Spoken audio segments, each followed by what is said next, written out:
네, 오늘은 건국대학교 식품생명공학연구소의 모 교수가 특수물질 스티커 부착에 따른 우유 제품 품질 및 저장성 향상 검증이라는 논문을 발표했어요. 자, 근데 이게 서론부터 좀 이상하죠? 과학자는 항상 객관적인 시각으로 봐야 됩니다. 근데 제일 아래 보세요. 한울공 대표 신인 귀하 이렇게 돼 있어요. 자, 과학자가 지금 객관적인 시각을 잃었죠. 신인이라는 호칭을 쓰고 있어요. 네, 이거 자체가 논문이 위조되고 있다는 증거죠. 어떤 교수가 그런 호칭을 쓰겠습니까?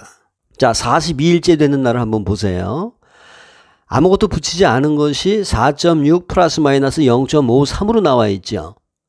그런데 작은 스티커를 붙인 것이 5.0 플러스 마이너스 0.11로 나오고 있습니다. 그러면은 세균이 더 많이 검출된 거 아닙니까? 그 다음에 큰 스티커를 붙인 것이 5.0 플러스 마이너스 0.68로 나오고 있죠. 세균이 더 많이 검출이 되잖아요. 스티커를 붙이지 않은 것보다 작은 스티커와 큰 스티커 붙인 것이 세균이 더 많이 검출이 되고 있잖아요, 지금. 그럼 건 어떻게 설명할 겁니까? 자, A와 D는 스티커 안 붙은 거란 말이에요. B는 작은 스티커, C는 큰 스티커 붙은 거예요. 자, 그럼 A는 B, C 옆에 있어서 같이 불검출 됐다고 칩시다. 그러면 멀리 떨어뜨려 있는 D에는 살모넬라 균이 검출이 돼야 되잖아요. 근데 D에도 역시 불검출됐잖아요. 분로의 특성을 설명할 수 없죠, 이 표를 가지고서는. 자, 이번에는 25도에서의 pH 값을 봅시다. A군을 봐요. A군이 신선한 상태가 6.5였습니다.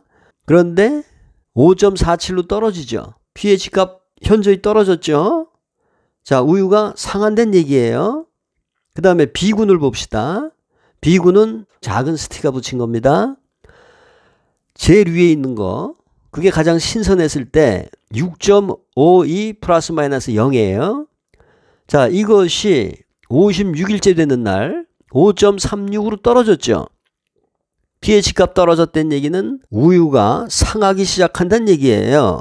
그 다음에 C군을 봅시다. C군은 큰 스티커 붙인 거예요. 가장 신선했을 때 6.52였었죠. 그런데 56일째 되는 날 5.91이 되죠. 그럼 6.52에서 5.91로 떨어지죠. pH 값이 떨어졌다는 얘기는 우유가 상하기 시작한다는 얘기입니다. 자, 이거 역시 불로유가 상한다는 것을 보여주는 표지, 불로유가 썩지 않는다는 것을 증명하는 표가 아니란 말입니다. 25도에는 현저하게 산도가 오르고 있죠. A를 보세요. 아무것도 붙이지 않은 겁니다. 0.15에서 56일째 되는 날 0.42로 산도가 상당히 올랐죠.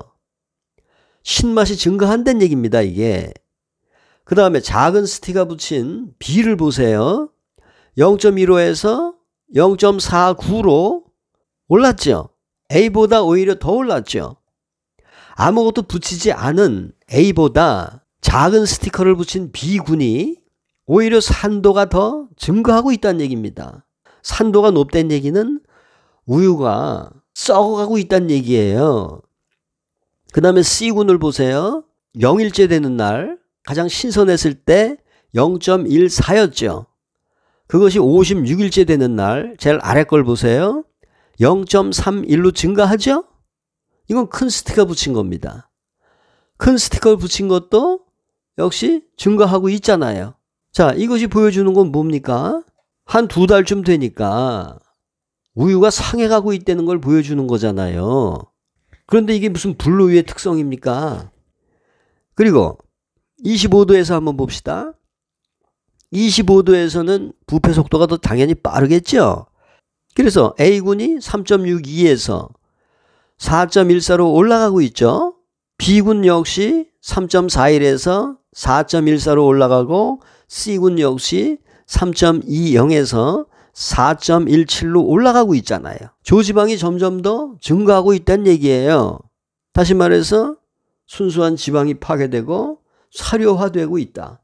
즉 우유가 상해가고 있다. A, B, C 군 모두 우유가 상해가고 있다는 걸 보여주는 거예요. 이게 무슨 불로유의 증거가 될 수 있습니까? 이번에는 무지유 고형분이라고 있습니다. 자, 무지유 고형분이라는 것은 우유에서 유지방하고 당분을 제외한 고형분을 뜻하는 거예요. 우유가 상하면 응고가 되지 않습니까? 자, A, B, C 다 뭐예요? 그 수치가 높아지고 있죠? 한눈에 보이죠? 그럼 우유가 상해가고 있다는 얘기입니다, 이게. 이게 무슨 불로유의 특성입니까? 그럼 여기서 지금 이 사람들이 뭐를 얘기하냐면은 스티커 패치는 붙여진 우유 샘플에서의 균 성장 억제는 물론 근거리 우유 샘플에도 균의 성장 억제에 영향을 주는 것을 확인했다 그러죠. 또한 모든 샘플군에서 7일차까지는 큰 변화를 보이지 않았지만 여기서 보세요. 7일차까지는 비슷했어요.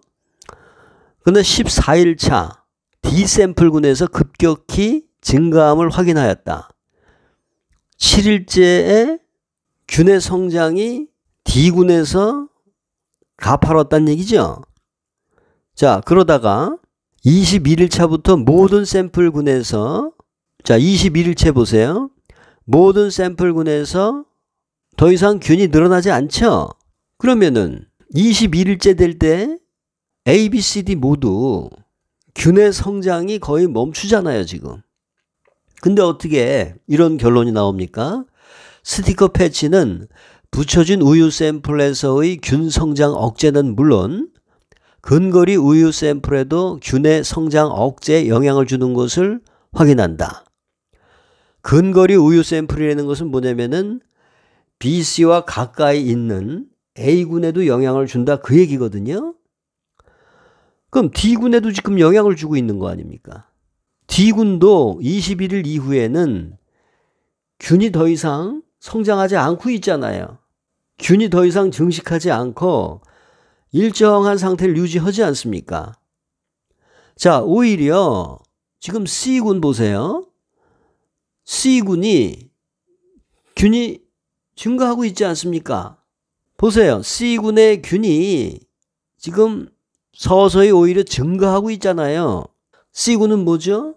큰 스티커 붙인 군이 C군 아닙니까? 근데 어떻게 이런 얘기가 나옵니까?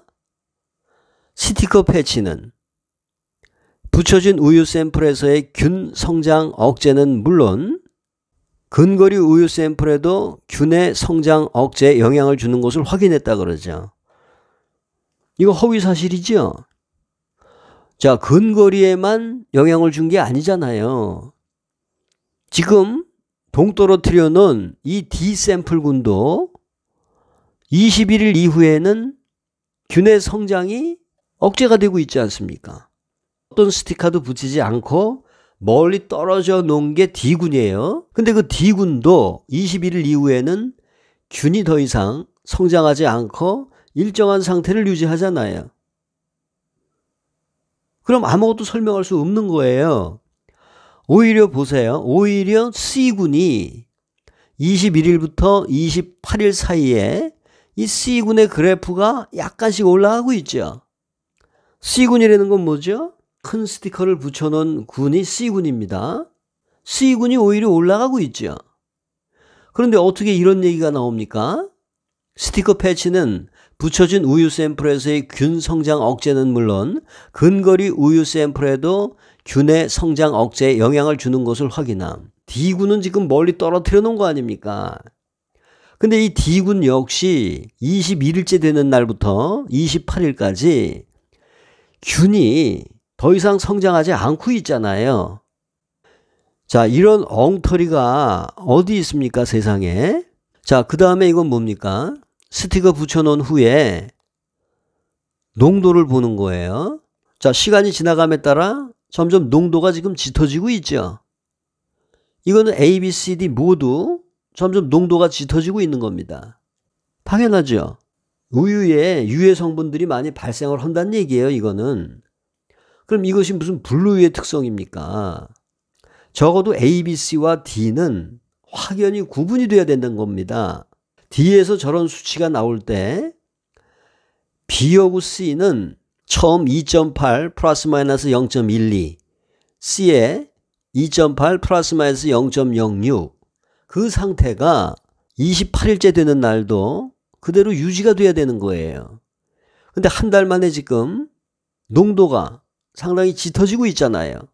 그럼 그게 우유가 불순물들이 많이 생긴다는 얘기예요.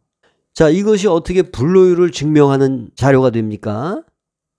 자, 이렇게 해서 내린 결론을 한번 보세요. 자, 특수물질 스티커 패치를 부착한 우유 샘플은 4도 및 25도에서 저장하면서 미생물학 분석을 진행한 결과 4도 저장 보관 샘플에서는 일반 세균수가 검출되지 않았다. 특수물질 스티커에만 일반 세균수가 검출되지 않았습니까? 붙이지 않고 멀리 떨어뜨려 놓은 D군에서도 일반 세균수가 검출되지 않았었죠? 이건 분류의 특성이 아니죠, 1번은.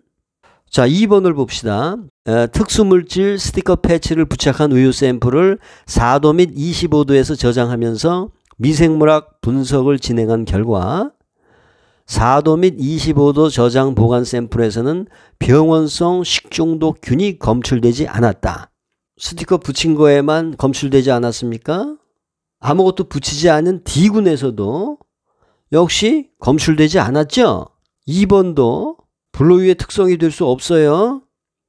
그 다음에 3번을 봅시다. 특수물질 스티커 패치를 부착한 우유 샘플을 4도 및 25도에서 저장하면서 pH 및 산도 측정을 진행한 결과 4도 저장 보관 샘플에서는 차이를 확인하지 못했으며 처음과 비슷한 결과를 확인했다. 전체적으로 어떻게 됐습니까? pH가 떨어졌죠.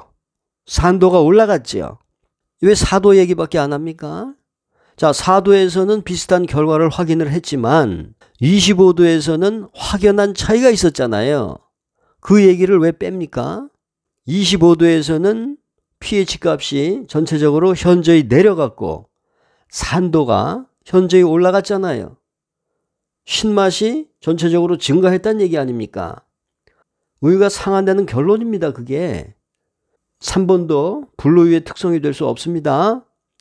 그 다음에 4번 봅시다.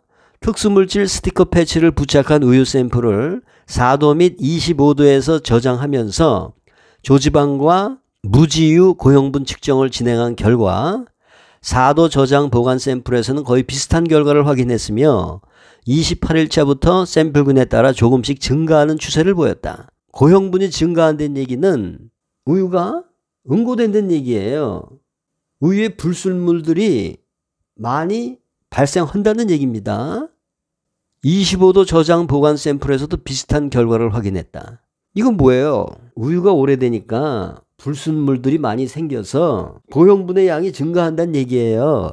쉽게 얘기하면 우유가 응고하고 있다는 얘기입니다. 이것도 불로유의 특성이 될 수가 없어요. 그 다음에 5번째 봅시다. 허들 테크놀로지를 활용한 리스테리아 모노사이토제네스 접종 실험 결과. 이거 보세요. 이런 특수한 용어를 써서 사람들의 무지를 자극하는 겁니다. 자, 허들 테크놀로지가 뭔지 압니까? 일반 사람들이? 그 다음에 리스테리아 모노사이토제네스라는 말이 무슨 소린지 일반 사람들이 모르죠. 암흑물질, 암흑에너지.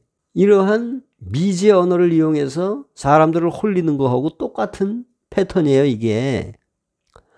자, 접종 실험 결과 스티커 패치 부착이 균 성장을 지연시킴을 확인함. 아까 우리 봤잖아요. 21일째 되는 날부터는 ABCD 전체적으로 균 성장이 억제되고 있었죠.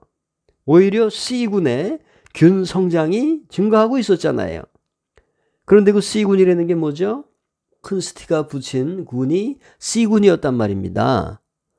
이 결론 전부 엉터리예요, 이게. 자, 여러분들 분명히 아십시오. 지금 이 건국대에서 실험한 이 결과는 우유가 오래되면은 신맛이 증가한다는 얘기예요. 신맛이 증가한다는 얘기는 우유가 상해간다는 얘기입니다. 그리고 조지방이 증가하는 겁니다. 저단백도 증가하는 거예요. 그리고 우유가 응고가 되니까 불순물들이 많이 생겨서 우유의 농도가 짙어진다는 겁니다. 지금 이 실험은 그걸 보여주고 있는 거예요. 그러니까 스티커를 붙이건 안 붙이건, 스티커 근처에 놓건 안 놓건 그런 거에 관계없이 우유는 시간이 지날수록 상한다는 얘기를 하는 거예요. 이 실험은 올바른 실험입니다. 이 내용은. 그런데 그것을 이 사람들이 지금 조작을 해가지고서 없는 얘기를 여기다 갖다가 지금 끼워 놓은 거예요. 여러분들의 무지한 틈을 타서 자기 방식대로 해석해서 이미 썩어가는 우유를 썩지 않는 우유로 날조하고 있는 거라는 사실, 이것을 분명히 인식하시기 바랍니다.